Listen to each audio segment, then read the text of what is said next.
configuration. Okay, routing generated, defined material type assignment. Then task list usage.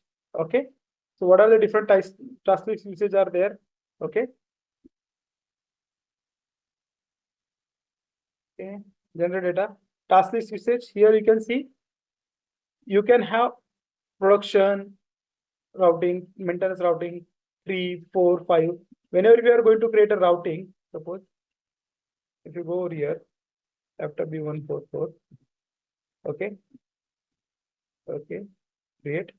So you can have task list usage over here. Can you see? So this task list usage we can configure here, okay, and followed by there is a status, okay, define routing status.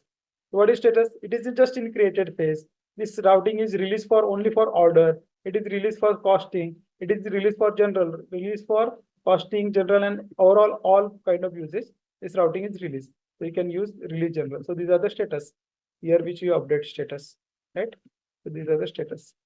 So these are the some of the information useful configuration we can have. Okay. Then control key we have just seen what is the importance of control key, and then standard value type. Okay, that is not required. Okay, so these are the some of the important routing related configuration we can have. Important is control key. One of the most important is control key that we have already seen. Okay, clear team? Any question? Okay, so we are good to close. Sir, in operation